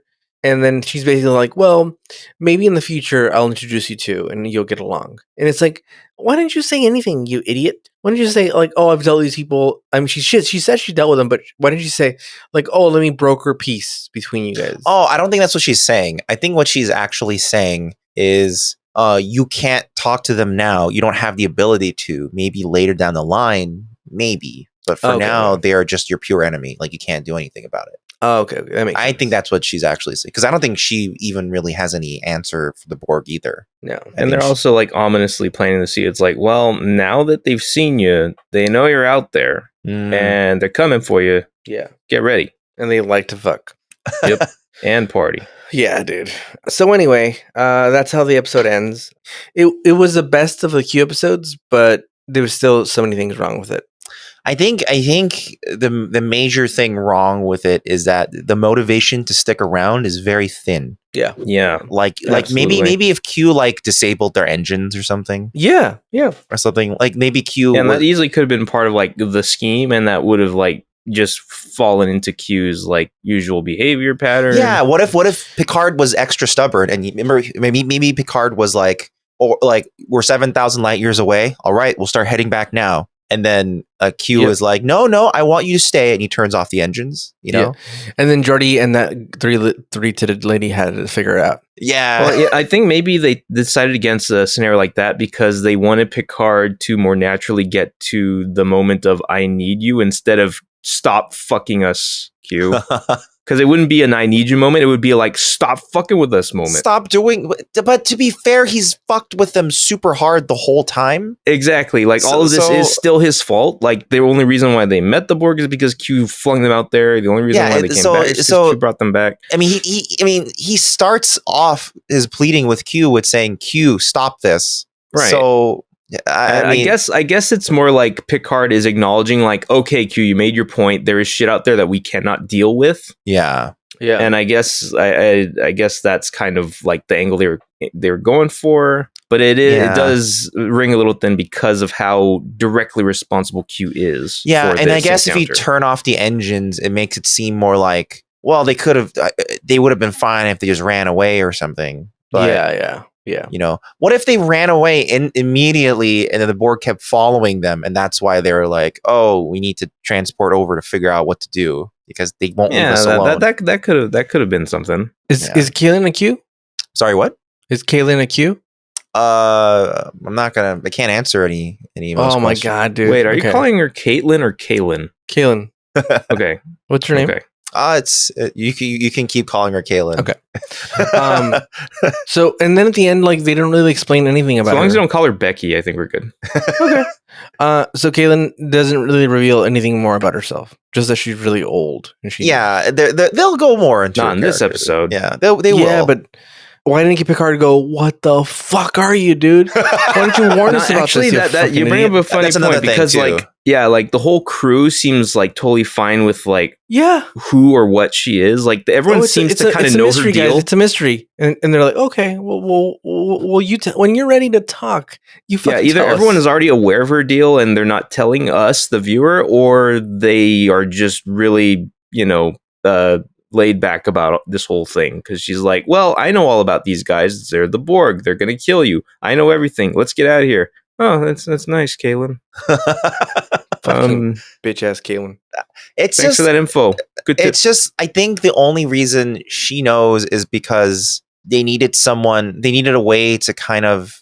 This episode feels like an attempt to up the stakes of the series. Yeah, like sure. They're trying to be like, okay, we were having everything up to here was actually just like a merry old time. Yeah. Now we're in real trouble. Yeah. And like The Traveler, fun times. Exactly. I plan to overthrow Starfleet itself with a bunch of mind controlling parasite bugs. Fun times. Blowing the guy's head off. Fun times. Butt worms. Fun times. Yeah. Sex planet. Fun times. Hell yeah, dude. But if like Guinan isn't afraid of Q, but Guinan is afraid of the Borg, they were going to they're trying to be like the Borg is really bad. Yeah. But it doesn't quite work, I think, because in order to do that, as Guinan just having like robophobia. Yeah. And like they try to lampshade it a bit by being like, well, Guinan wasn't there. when it happened. They were trying to be like, I've only heard about it happening, but they wiped out my people. And it's like, okay, then I don't know. Yeah. Like it's, I don't know. It just isn't enough. She doesn't have enough involvement with it to properly express how bad it could be. Yeah. But I don't know. I get what you mean by that. One other thing I wanted to bring up was like, you know how like after Picard, admits like I need you, and Q like Q gets what he wanted, but then like he takes a moment to be like, well, Lesser Man would rather die. It's like, no, like people get desperate and they admit a Lesser Man may have broken down immediately upon being flung 7,000 light years away and said, Q, I'm so sorry, please send us back. Please. Yeah, like that is not the way you should interpret that move. Yeah, it's not. What he should have done is he should have told Q, put us back there, dude. That's an order as your captain. And then he would have been like, "Oh, I'm part of the crew." And they could have, man, see, you should have written this episode. No, I should just be in charge. We should be up there with Jason Statham, and I'm his number one dude, And I'm like, just let me fucking call people bitch ass people, and then just give me free range. And he's like, fucking mate, and I'm like, yeah, fucking dude, let me, dude. Mate. Fuck you, first mate. Fuck you. And then he's like, those aren't the rules of Starfleet. That isn't in the Prime Directive, but I'll give you some latitude, dude. Yeah. And then I just start being like, let's get the fuck out of here. Yeah, but don't we want to explore this? No. Let's get the fuck out of here. That's not my interest. Yeah. Let's explore living longer.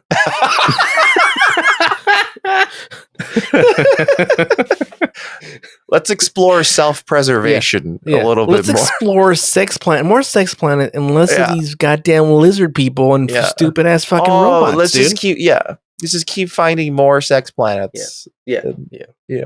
What would you guys rate this? Because I would rate it like 6.5 probably. Yeah, I'm right around there. Yeah, I'm gonna go 5 because it's right in the middle. Like, look, it wasn't a bad episode. It wasn't a good episode. It was just an episode.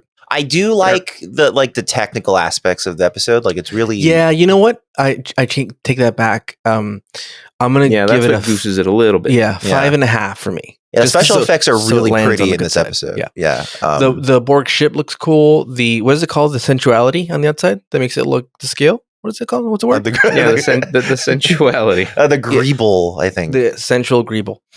Greeble or Nernies or sensuality. Take your pick. It's a sensual greeble. Do you say dick pics? Sensual, the greeble dick pics. Yeah, I showed you my greeble. Please respond. That's the right way to send a dick pic. Is you just show Borg greeble. Yeah. You're you like, see all the tiny details. Excuse me, young woman. Would you accept a greeble of mine if I were to send forth via electronic mail? She's like, yes. I love detail. Yeah, I like greeble. I like Borg detail. I'm very detail oriented. I love very good. Wait, is this a job interview? So yeah, 5.5 because there's a lot of cool things. There's a lot of cool shots. Cinematically, there's some interesting things going on. Lighting wise, there's some interesting going on. Very central. This last scene with Kaylin and Luke Picard. It's very like dimly lit, and they're like, "Oh, it's just us two." Yeah, Rob Bowman's always going to do a good job with the cinematography. I think he's going to tell us about the Borg.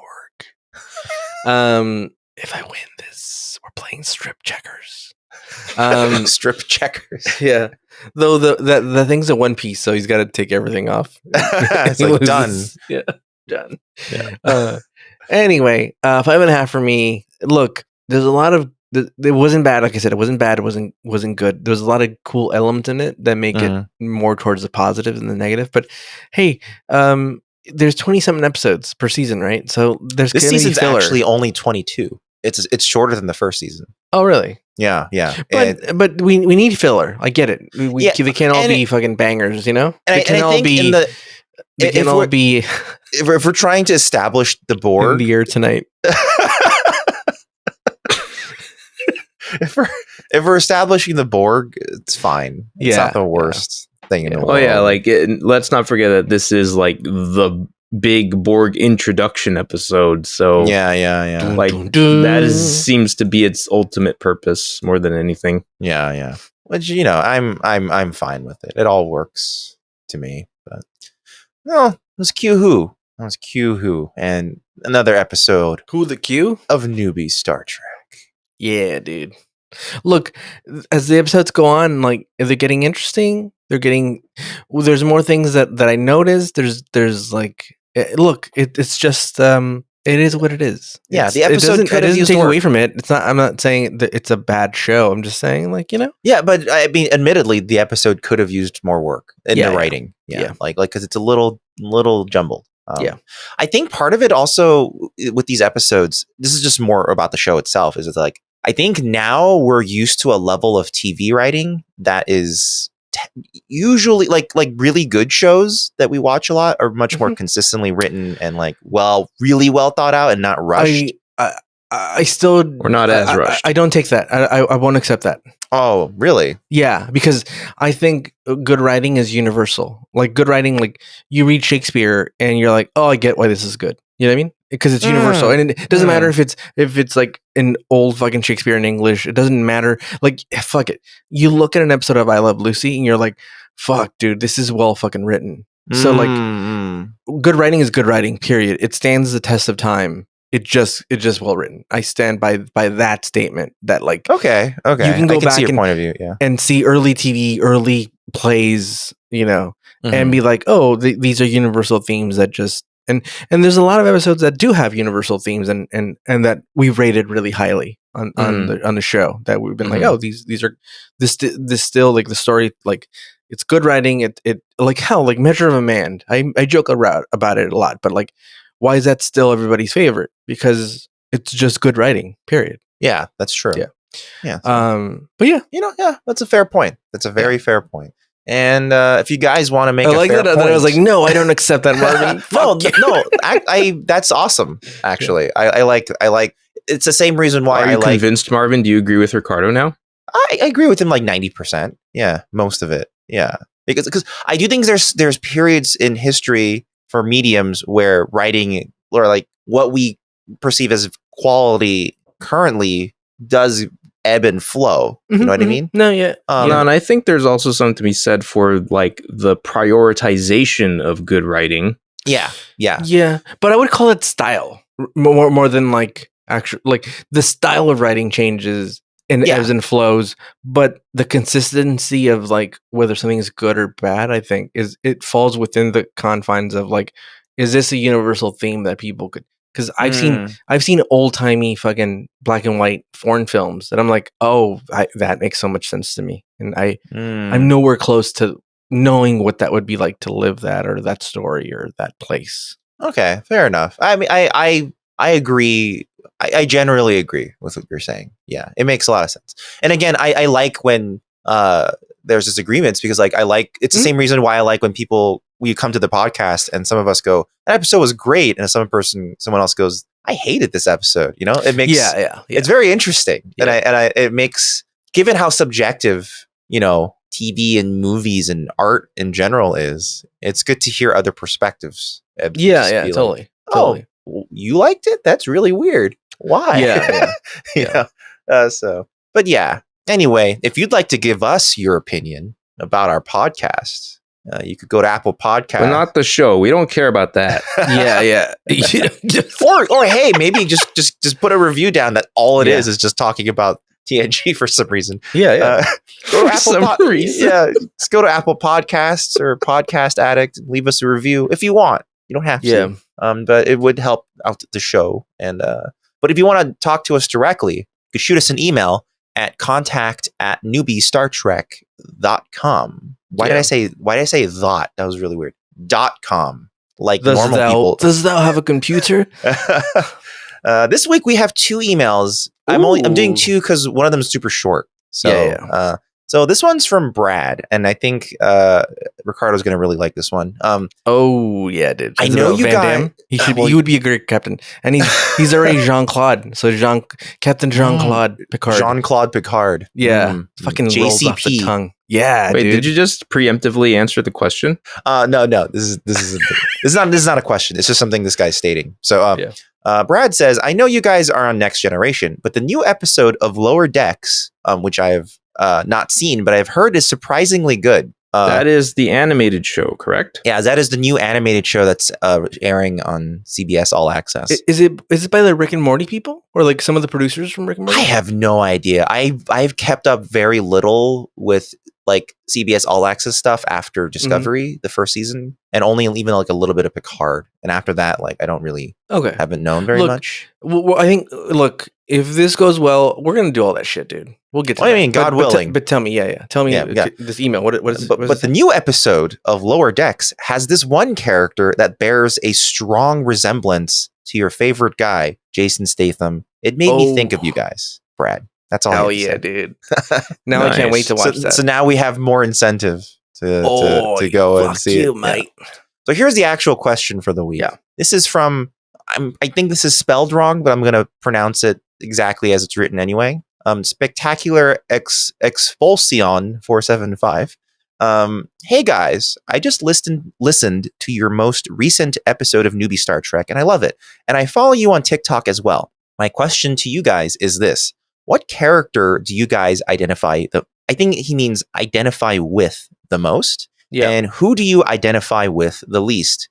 Also, I feel like you guys should do Deep Space Nine, then Voyager, because at the time of airing, DS9 was coming off the heels of TNG, and then Voyager aired at the same time as DS9. You could intermix the podcast episodes, doing an episode of DS9, then do one episode of Voyager the following week. Just a suggestion, but as always, you guys rock and can't wait for the next episode. Thank you very much. It's very kind of you to say that.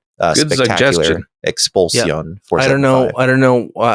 I like nonlinear editing.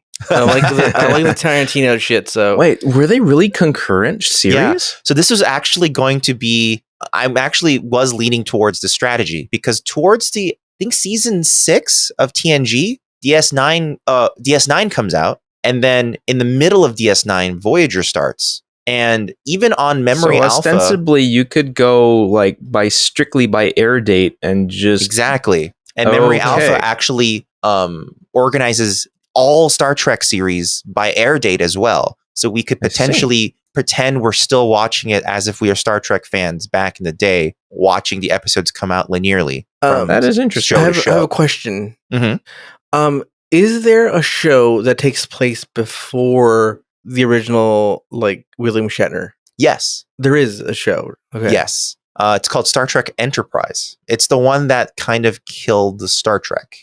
Okay. It's the Batman and Robin of Star Treks. It's not nearly that bad. It's okay. Does it take place? It's just like it's the last one before a long period of nothing. Is it like right now? Is it like what's happening now? Like there's it's beyond now because it's not a spoiler. There's no people arguing about fucking vaccines. and everyone died. World War III already happened. Okay. It's basically the launch of the very first launch of the Enterprise, because the Enterprise you see in the original Star Trek series, he's like one of many captains who has captained the Enterprise. It's like the Millennium Falcon. Like it looks cool, but it's fucking old as shit. Yeah. So this is actually about the inaugural, like the maiden voyage of the Enterprise. Yeah. Okay. That's what that series is about. And it was a bit, let's say, controversial.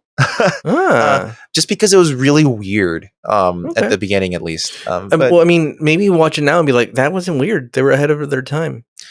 That's a lot of Star Trek fans' argument, actually. They'll say like, "Oh, it was actually not bad at all," and like they had all these emotional stakes and stuff that like could have paid off really well, blah blah, and all this stuff. And so I love. Anyway, so the question was, what character do you guys identify with the most, and who do you identify with the least? That's kind of a hard question. Why is it arousing? I don't know. Let me think. If you guys know, chime in. But I'm So I identify the least with fucking Wesley. I think we can all say that. Yeah. Yeah.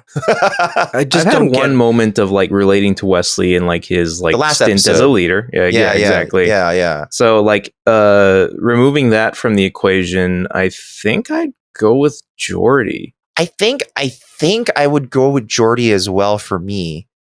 Just because he's like a functioning introvert, you know, like he can talk to people if necessary, but at heart he's an introvert. Yeah, I was leaning towards Picard, except Picard likes weird shit that I would not be really into. Like, I mean, I think everyone secretly wishes they were Picard, of course. Yeah, but I don't. Like there are aspects of Picard that we all aspire to. Picard, because there's an episode where Picard says, "Oh, one of my I have time off. I'm going to curl up with the book." And I'm like, "Oh, that sounds great," you know? Yeah. No, not for me. I'm not a Picard. I'm not. I don't have. I mean, I do see you agreeing with Worf a lot. Dude, you just read my fucking mind, dude. I was thinking Worf too for you. He's got a lot of anger, and I'm like, I'm like, if I were Worf, I'd be like, let's just kick their ass, dude, and figure it out later. Let's just give them a beat down, subdue them, and then get it out of them. You know? Yeah. Worf 100%. Like he's always ready to be like, no, this is stupid. Let's just. He's very practical. Yeah. It's kind of like, let's just not do that. Let's just not do it. Why are we doing it? And he's always like just on edge. Remember when the only thing I don't relate to is I don't like traditions. And he had the thing. Remember? He wanted. Yeah. I don't like that. But if you were, let's like you're Mexican. If you were if you like knew you were Mexican, but you were very disconnected from your Mexican heritage, how would you feel? You think? Like you were separated. I am. Well, I mean, like you were you're like you were taken away from it, and you're and I was raised by fucking like the Swiss. Yeah, that's what I mean. Yeah. Those neutral bastards. Would you think you'd want to seek it out? You know? Maybe I guess so. Maybe I guess that's a hard question to answer because you don't know what you would be. What would it be like? Like I want some of that Mexican street corn. I want people to give me a nickname. That's a thing that like Mexican culture has that like just really punishing ridicule is that other cultures don't have. Like they take your insecurity, take your deepest insecurity, and they'll make that your nickname. And every one of your family members will know you by that. And everyone's fine with it. Like I had for the longest time, like I had like we called a cousin of mine Gorda because she was a little chubby, dude. And I'm like, now that I think about it, I was like, we're fucking fat shaming her, dude. Even El Chapo is named El Chapo because he's so little. Yeah, he's so little. But he's a warlord. He's a criminal warlord, and they call it. And his nickname is El Chapo. Yeah, that's how El Chapito. Yeah, I'm sure they do. That's how Mexican culture is. That they don't care who the fuck you are. You could be the head of the cartel, and you're tiny. Well, you're fucking El Chapo now. and there's nothing he couldn't be like, no, I fucking killed so many people and tortured people. Stop it! I'm a crime lord. They're like, we don't care. You're El Chapo, fucker. So that's great. Yeah, I like that. That's great. So back to Worf because he's got a lot of anger and he's kind of practical. And I'm more of an actions person than I am like a. Let's have a meeting. Yeah, I don't like meetings. You know how much I hate meetings. Yeah. Mm-hmm. And I think Riker is just too childish for a lot of things. I think he's just kind of like, oh, you're getting married. Well, I'm gonna go and sulk, and it's like, no, that's so. All right. Yeah, I don't think he's had a moment quite that bad since, though. Yeah, but you know that still lingers in my mind that's what he did. Fair enough. Yeah, but I mean, I can't relate to Geordi and how he's a huge weirdo in his private life. Yeah. I'm not like Data because I'm not like no one's like Data. No, I think also I think Worf probably holds grudges, and I like that. Yeah. But he also he's like, oh. I respect you because you know what? Sometimes I feel like I do relate to Data because every so often I'll be going through something in my life and I'll be like, this is what humanity is, huh? This is what being a human is, right? That's true. Yeah, he's a good lens for being like, this is what we're like, eh? Yeah. Stupid. You guys are You're like, this is what we're doing? This is what we're going to do today. Yeah, this is how we are. Yeah. Huh? You know, on Damn. some days, I relate to Miles O'Brien like a lot, where he's just like, I'm just doing my job and I'm enjoying it, but it's just the job. I mean, tell me to shut up. And I like to view life, especially now that I'm older, I view life through the prism of looking back at it from the future. If that makes any sense. Like you look at things now and you're like, oh, fuck, we used to put asbestos in fucking buildings and paint our houses with lead paint. Yeah. And I think of that, like, in 20 years, like, what will my kid or my grandkid think of? Like, oh, you guys used to use fucking cell phones, dude? Just fucking cancer in your pocket, you fucking idiots. Stupid. Or like you guys used to raw dog the fucking internet, and VPNs were for the select few who actually bought them. For whatever reason, you evoked in my mind that old PS2 commercial that was actually a PS9 commercial. Oh yeah, that was just a glass orb that exploded a cloud of nanites into your head. Yeah. I really love that commercial because I was like, yeah, you're committed now to naming all of them up to PS9, bitch. Yeah, I mean, and they got in on the ground floor. They were the first like the stupid Xbox. Well, they were the first to. They were the first ones to number their systems, and they were so smart to be the first to do it because everyone else who comes later, they can't do that without looking inferior. Yeah. That's why Xbox had to do. Yeah. They couldn't call it an Xbox 2 when the PS3 was coming out. Yeah. They had to say Xbox 360. Or they could have just been like, Nvidia and just skip numbers and just be like, nah. And when you skip numbers, like, well, I mean, 360 even like also counts for this, but every time you skip numbers, it feels like such like bullshit, dude. Yeah, but they did it to like, oh, we made the 1080. Now it's the 2080. Now we're changing a different number. At least they're messing with individual integers. Yeah. A little bit. They really should have just called it the 720, you know. It's like the iPhone. They're like, God damn it, it's the 10th year. It's our 10th anniversary and we fucked up, dude. We're going to be on 9 and not 10. Yeah. Fuck it. Skip 9, dude. Go to 10. Yeah. Yeah. Like Windows was so impatient. Yeah. I really think they should have called it the Xbox 720. Because then the next one after that would be the Xbox 1080. That sounds sick too. Yeah. You know? Yeah. Go snowboarding on that thing. Yeah. Lean air. Yeah. And they somehow re-release 1080 on it. Yeah, that'd be sick. Well, they just need to do it by year. Game, maybe. Yeah. It's a 2021 Xbox. You want it or not? Who cares? Get in line, dude. But yeah, thank you for the question, Spectacular Expulsion 475. Excelsior. Yeah, Brad. What's up, and Brad for letting us know about Statham. Yeah, Statham, and letting us know we're in your thoughts. So yeah, if you've been liking what we've been doing so far, we do a few other things. We did the Future Frames Film Podcast. We finally did a commentary track. That commentary track of Extra should be coming out soon enough. I'll say by the time this is out, I'll I mean, it's already edited, so I'll put it out before that. Yeah. Whenever Ricardo thinks it should be scheduled, and then he'll put it out. And then you'll have to find a copy of Extra and watch it. Yes. But I'll say this: if you bought a copy of Extra, I wouldn't call that a bad purchase. I mean, I like Extra. Yeah. I know. A lot of that's from nostalgia from watching you late night in college. Yeah. With your French nanny. I would say that there's a limit to how much you should spend on Extra. Yeah. Oh yeah. If you could find don't buy the special anniversary $65 version of Extra.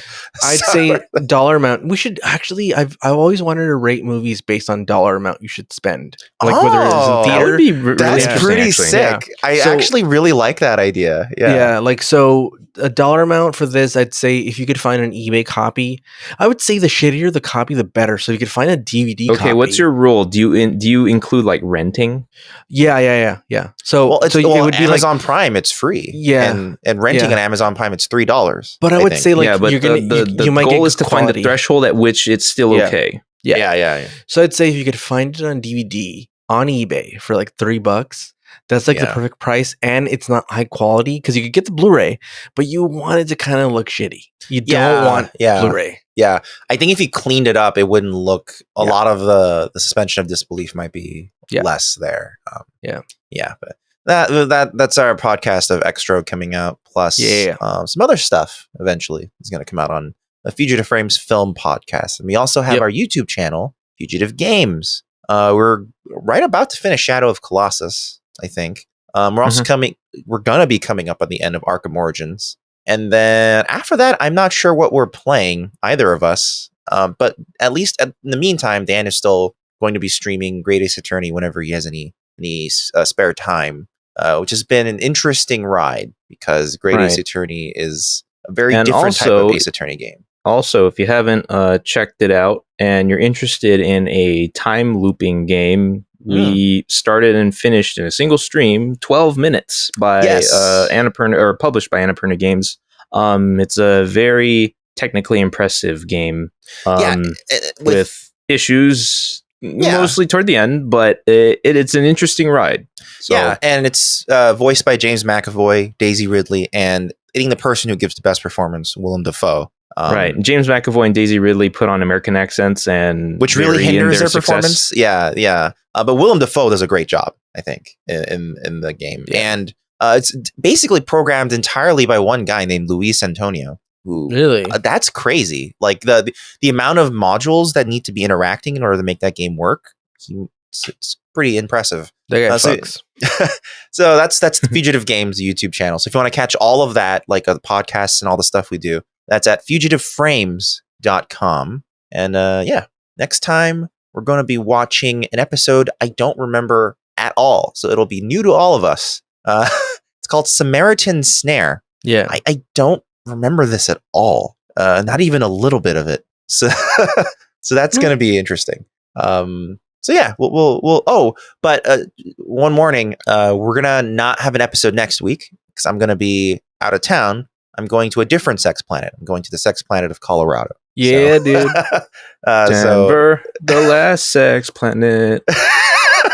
Yeah. Be our guest, be our guest, be our sexual guest. I hope someone out there actually knows about Denver, the Last Dinosaur. I went kind of out on a limb there. I don't know about Denver, the Last Dinosaur. Me neither. So that hit me. But I know about my Beauty friend and the Beast. and a whole lot more. So we'll see you guys in 2 weeks. But yeah. In the meantime, stay safe, everybody. We'll see you next time. Goodbye. Thanks for being our guest. Goodbye. See you in 2 weeks. You're doing well. I'm gonna eat a burrito and get in touch with my roots, my Mexican roots. Look at that Ottoman. It is a dog. Yeah.